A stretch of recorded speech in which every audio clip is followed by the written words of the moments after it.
ladies. I'm so excited to bring this new episode to you today. It's a little bit different than what we typically do around here, so listen up. Episode 69 is a two-part episode in conjunction with my BFF, Joanne Bolt, and her podcast, The B Word. In the show notes below, you will see a link where you can go listen to the first part of this interview on Joanne's podcast, The B Word. Be sure to subscribe to her podcast. It is absolutely incredible, and I know you'll get a lot out of it if you love the Ladies Kickin' Ass podcast. Then come on back over here to episode number 69, and we'll finish the conversation. Joanne is a badass at business. She's a badass at life. And we know that this conversation, real and raw, that we had about motherhood, entrepreneurship, chasing big dreams, figuring out shit through failures is going to impact many of you. We can't wait to hear your comments on this episode, so be sure and leave us a review on how you felt about it. We're looking forward to being able to serve you even more in working together on several different projects. So today, go ahead and head on over to the B Word Podcast, episode number 145. Take a listen to the first part of this interview and then come on back to me and finish the conversation.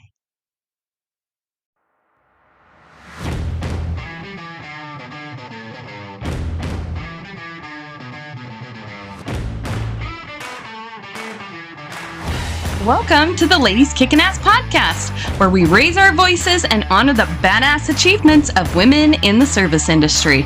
Get ready for empowering conversations, inspiring stories, and a whole lot of ass-kicking energy. Join us as we redefine what it means to be bold, fearless, and unapologetically YOU, babe. This is your platform, your community, and your source of inspiration. So buckle up, get ready to rock and roll, and let's show this world just how much we can accomplish. Welcome to the Ladies Kickin' Ass podcast.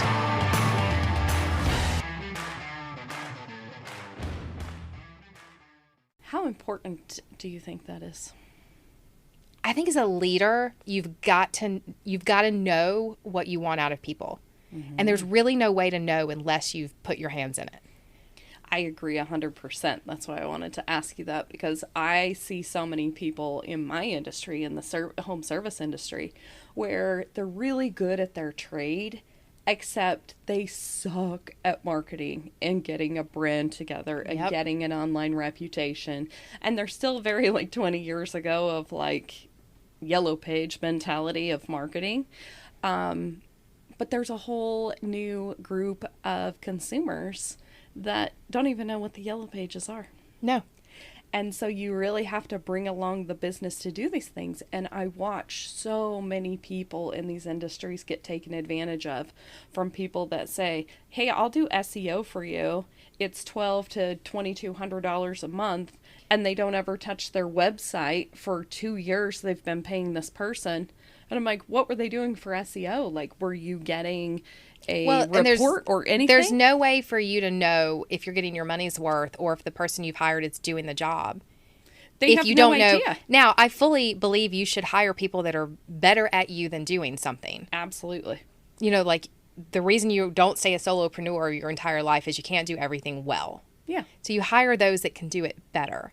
But you can't expect you cannot inspect what you expect from people if you don't know what they're doing.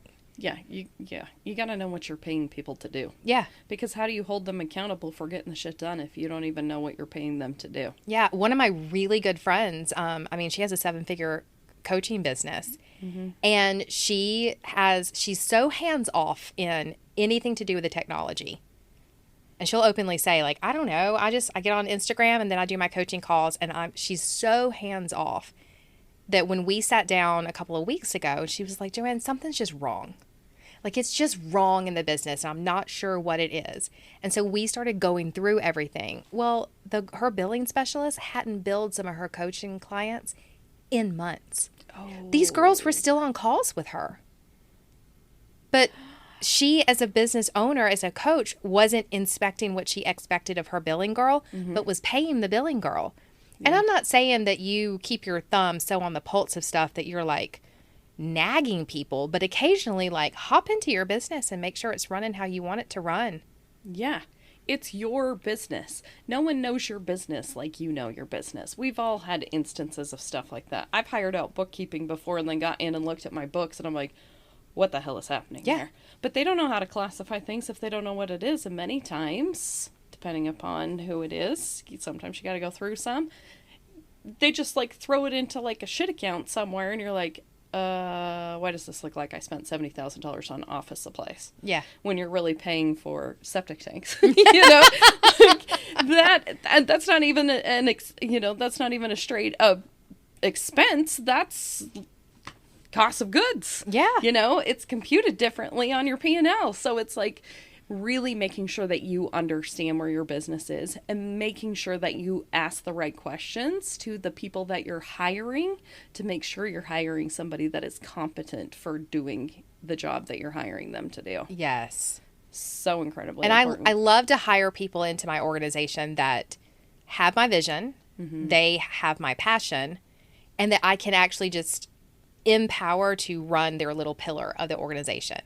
You know, like I've got one girl right now that really helps run the Podcast Her Network, the community. And we have conversations at least twice a week on what's going in there right now. You know, what do the girls need? Like, it's not just me popping in for the Q&As at the end of the month or leading a masterclass.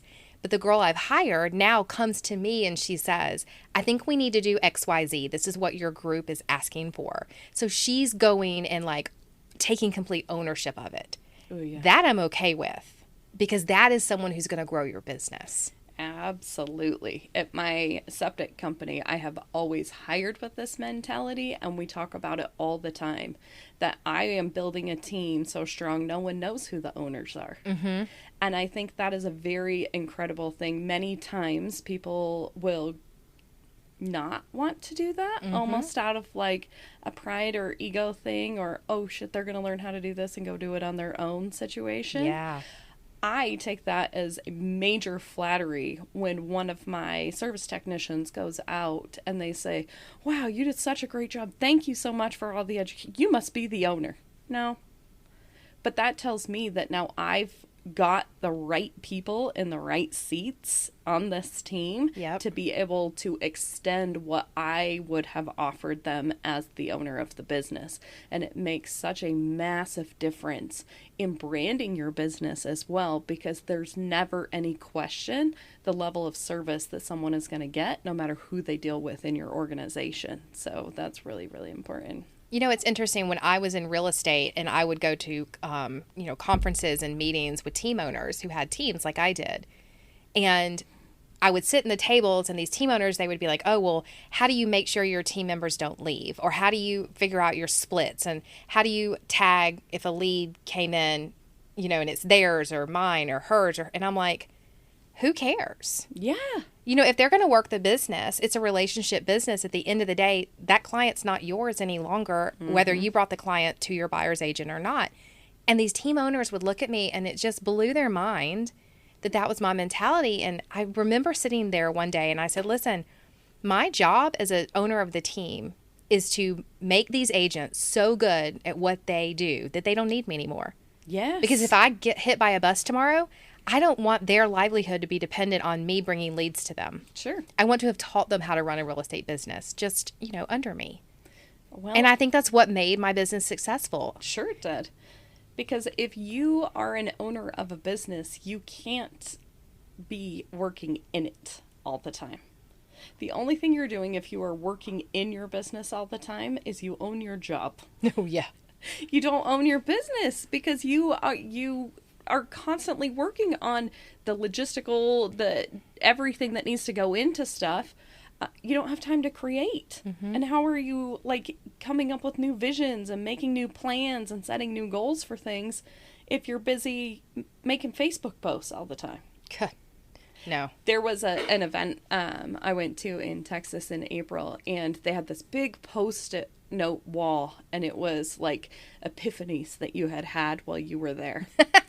And it was fascinating the things that people had come up with. There's a lot of entrepreneurs that were at this conference, and one of the post-it notes, and I took a picture of it, it said, "Stop doing minimum wage tasks at my business."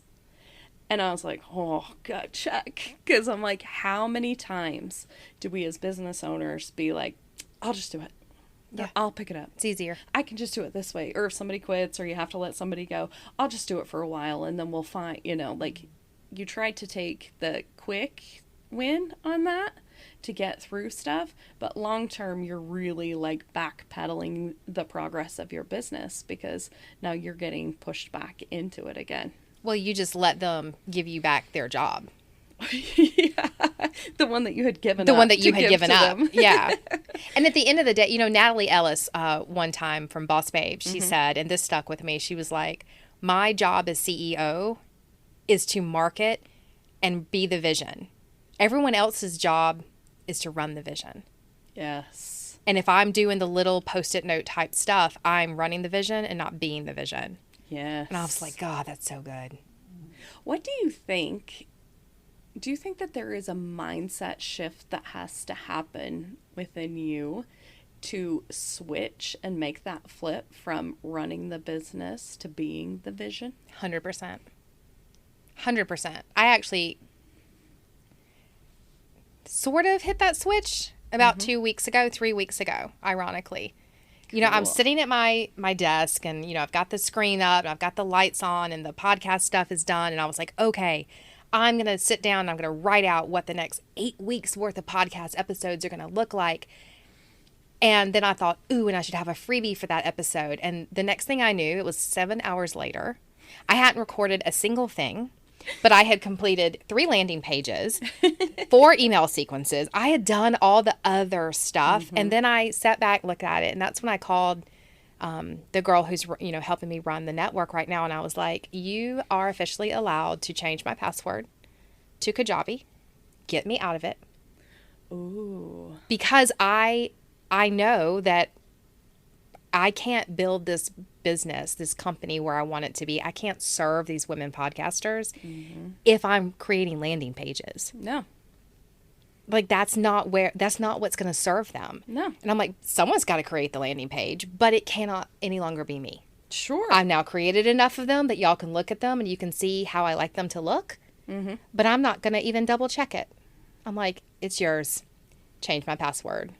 Wow. Do not let me in it anymore because I was stopping myself from getting to where I needed to be because I was allowing myself to not be the CEO. Sure. So yeah, I mean that mindset it has to shift if you're going to go anywhere from side, hustle, solopreneur business to actually having a business that is sustainable and scalable. You have to take that shift. Yes. I remember at my septic company when I had got these door placards made for everybody's doors because they had like ugly ass numbers on them, And I was like, I'm going to make everybody feel special. I'm going to get them their own like name tag thing. And I remember putting them up on the doors and having so much pride in putting them up for everybody because I was like, they're going to come in the morning and be like, wow, look at my name.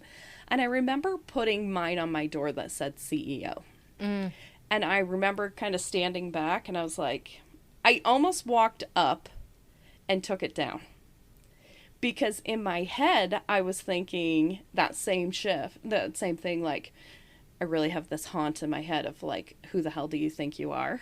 Yeah. And it was like, if I put my own name up here with CEO, like, is that going to intimidate people? Is that, like, I don't know if I should really put my name as, maybe if I just say owner on it, like, somewhere in my brain, that term CEO was like, oh shit, finally. Yeah, you just gave yourself a promotion, even though you own the company. But then at the same time was almost like I felt myself shrinking again. And that's when I really realized, I was like, no, F this. Like, I have to have a mindset shift. You have worked your ass off to get to where you could hang that up on there. Yeah. And I think it's really important to know as well that when that mind shift occurs and you're willing to give away the other stuff and you're willing to not be inspecting it every day and you're willing because you no longer want to do the menial stuff. Everything's important in the business, but you no longer want to do the stuff that you know you can empower someone else to do, I think that's when you also know you're ready. Yeah, you outgrow it. Yeah. You totally outgrow it. I mean, yeah, when you become a business owner from day one, you are in fact your own CEO, but you're not really your own CEO until you're ready to give it away. Absolutely. Absolutely. And then when you get into that shift, and this is something too, like, keep going, Yeah. even if it's really fucking hard. It's scary. Do it scared. Just keep going. Like, it's messy as shit. Like, I hate so much of like this idea of this overnight success and this, like, if I just, think it, I'm going to make $1 million and I'm going to do all this crap that everything is glorified with, like, especially in like the coaching and online space too. Yeah. It's like all these people getting off their jets. I'm like, please. I know people that manage these influencers and they like barely have enough money in their bank account to go stand in front of some of these cars that they're putting in there, like, oh, look at my car. And I'm like, that's not your car. No. Like, show up authentically as yourself to be able to, really attract the people that you want to bring in there, but really own what you have done.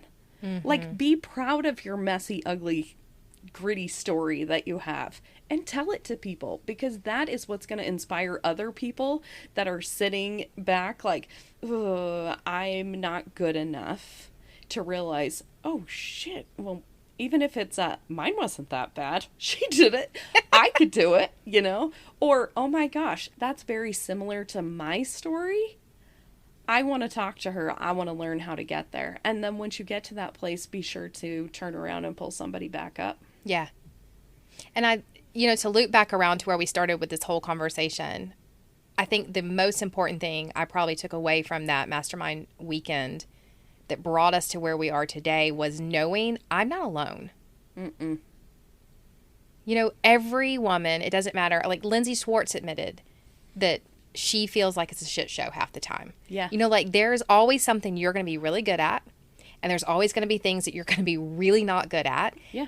And the girl that you think has got it all together has got that same situation in her own business. There are things she's good at and things she's not good at. Yeah, and she still feels like she's not good enough. And she still feels like she's not good enough.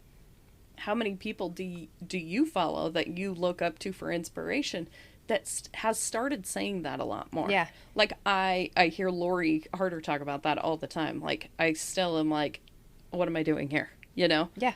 Like, I love the authenticity that comes out of her. I saw her in Texas. She was speaking on the stage. This was a big stage. And she gets up there and like her necklace pops off. And then she's like talking and she kicks her shoe off accidentally. And like that authenticity of like her to be able to laugh about it and stuff is like, oh, it's refreshing. Shit. Like I could see myself being up there doing that because I'm a hot mess, just like she is gracefully showing me is okay. Yeah. And I love She's just that. done it one step further, one step ahead. Yes. But you're just one step behind You her. just keep showing up in all that messiness and it resonates with people. And then you start building something that may just look like crap to start with. And then you can stand back 3 years of consistency and say, oh, look at what I built. I'm telling pretty. you right now, change is messy.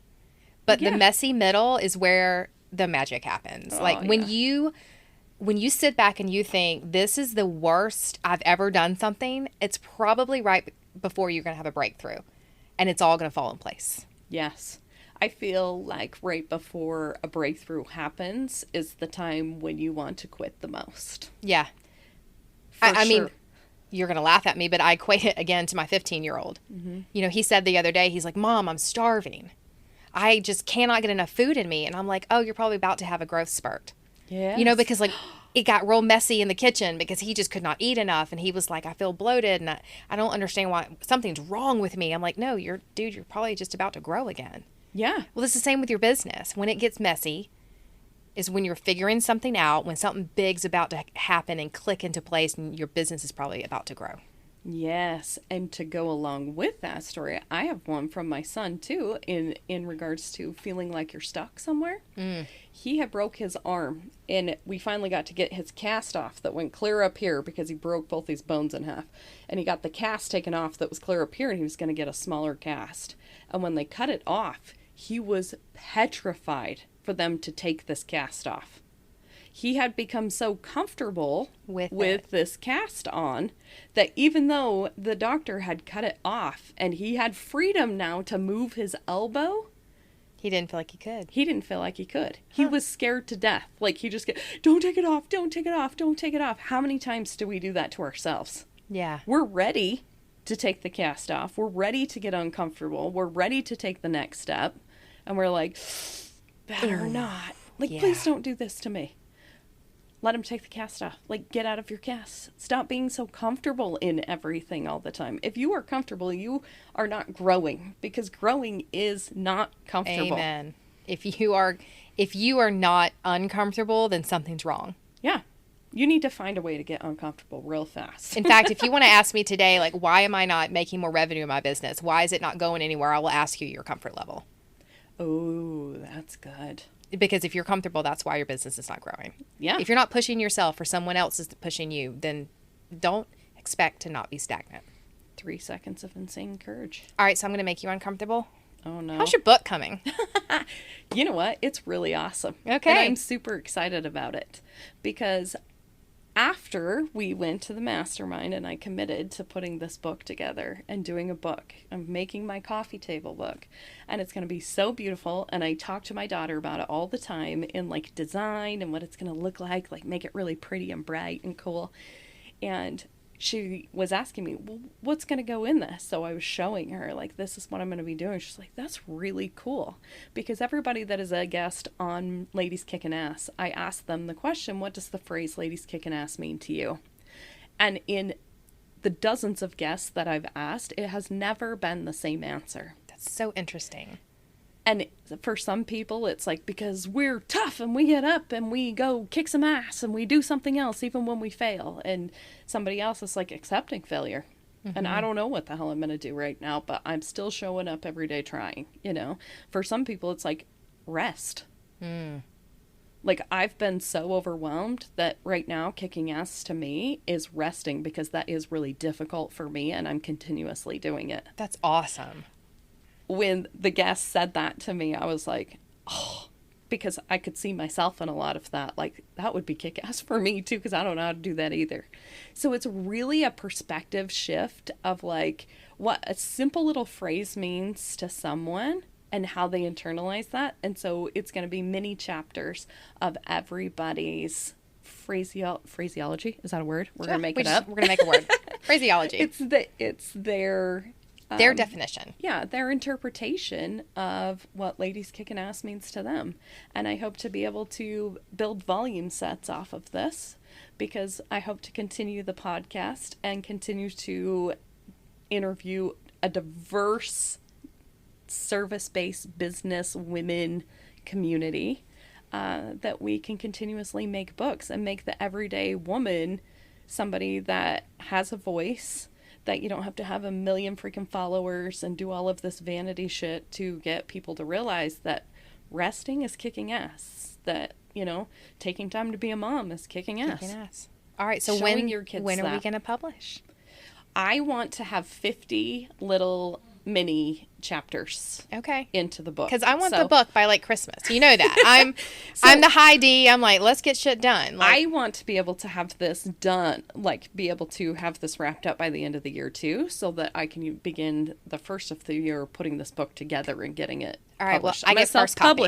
Yeah, Okay. I get first copy. First copy. And obviously you will be in there. You've been on part of the podcast doing that stuff, and a huge inspiration for me to write the book and to put it out there. And you're like my best accountability partner that's always asking me about it. So I think it's going to be really cool. I am always like in, little boutique stores, and I'll see like a coffee table book about women leaders, or, and I'm always snapping photos and sending it to her and going, where's yours? Where's your book? I love the inspiration for that really came to me. I read these stories with my daughter, and I have since she was about 7 years old. They're like nighttime stories they're like little mini stories of like really badass women.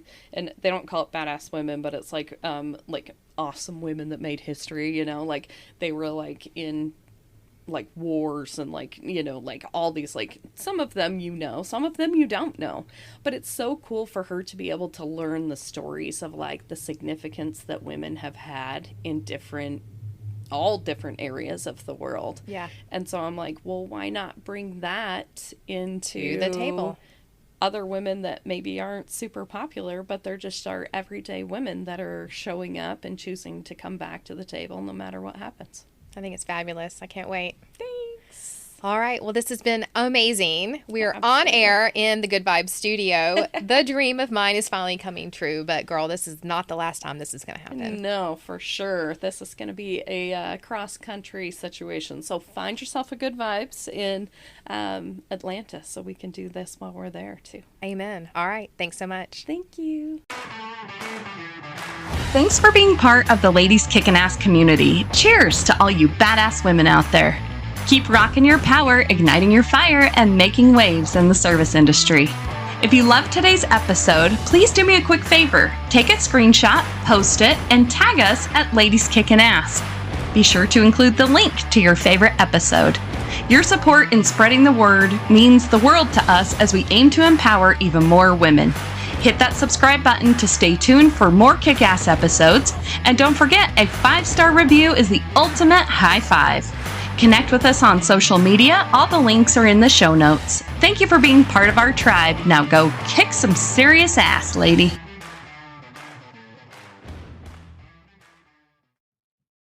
Hey, ladies, have you ever considered starting your own podcast? Or hell, maybe you already have one, but you're looking for someone awesome to collaborate with, or maybe get some mentorship or some questions answered as to how people are doing certain things on their podcasts? Well, I'd love to introduce you to my friend Joanne Bolt and her incredible new podcast, Her Network.